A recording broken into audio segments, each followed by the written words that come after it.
L'horrible histoire de l'île de Poveglia commence à l'époque romaine quand elle a été utilisée pour isoler les victimes de la malédiction du reste de la population. Quelques siècles plus tard, lorsque la peste noire s'est étendue partout en Europe, les victimes subissaient les mêmes symptômes. Dans cette île, les morts étaient empilés dans de grands trous, puis enterrés ou brûlés. Tandis que la peste se propageait, la population a commencé à paniquer et ceux qui montraient ne serait-ce que les symptômes mineurs étaient expulsés de leur maison et envoyés sur l'île, criant de terreur. Ils ont ensuite été jetés dans ces trous remplis de corps en décomposition et ont été brûlés vifs. Hommes, femmes, enfants, ils mouraient tous dans l'agonie. Nous avons estimé que cette période, plus de 160 000 habitants avaient été transportés sur cette petite île et y avaient laissé la vie, peu de temps après. Mais il y a eu plus inquiétant que cela.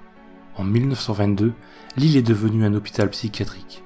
Des patients ne tardèrent pas à faire savoir qu'ils voyaient des fantômes de ceux morts pendant la peste noire et entendaient des cloches sonner. Ils restaient éveillés tout au long de la nuit pour écouter leurs pleurs et essayer de les apaiser. Ces patients étaient déjà considérés comme fous et personne ne les croyait. Les plaintes de ceux qui ne supportaient plus ces voix ont donc tous été ignorées. Pour apaiser l'angoisse des patients, un de leurs médecins a commencé à faire des expériences pour trouver un remède à cette folie. Des lobotomies ont été faites sur les patients en utilisant des outils rudimentaires comme des perceuses à main, des ciseaux ou des marteaux. Ces patients, même s'ils n'étaient pas sous les soins du médecin, ont continué à entendre des voix. Les autres étaient torturés et soumis à des choses inhumaines. Selon la légende, après de nombreuses années d'actes immoraux, le médecin a commencé à entendre en permanence les cloches et les esprits torturés pendant la peste noire. On raconte que ces esprits l'ont rendu fou et l'ont poussé à se jeter du haut du beffroi. La chute ne l'a pas tué sur le coup, selon une infirmière qui avait assisté à la scène, mais elle affirme qu'il gémissait de douleur sur le sol jusqu'à ce qu'une brume rose vienne le faire suffoquer à en mourir. Une rumeur dit que son corps est présent dans le beffroi, sous terre, et que si vous vous y rendez la nuit, vous pouvez encore entendre sa chute et ses cris de douleur. Après cet accident, l'hôpital ferma ses portes.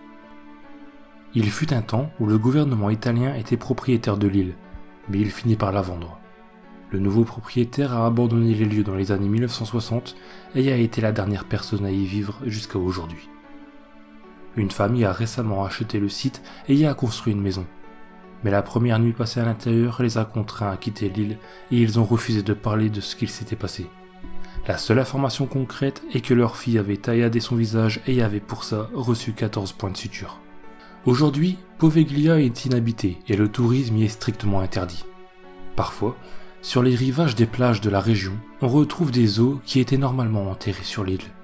Différents médiums avaient déjà visité l'île illégalement, mais tous étaient partis effrayés par ce qu'ils avaient ressenti. Parfois, des aventuriers se cachaient des patrouilles régulières sur l'île pour pouvoir visiter les lieux tranquillement. Mais une fois en place pour partir explorer l'endroit, ils changèrent presque tous d'avis, disant que l'atmosphère sur cette île était pesante et glauque. Certains affirmèrent même avoir entendu les cris et les pleurs des torturés, ce qui rendait leur séjour sur l'île insupportable. Un homme qui se disait béni de toutes choses a témoigné de sa visite de l'hôpital abandonné sur l'île, disant qu'il avait entendu une voix mystérieuse venue d'on ne sait d'où. Elle aurait prononcé ces mots, partez et ne revenez jamais.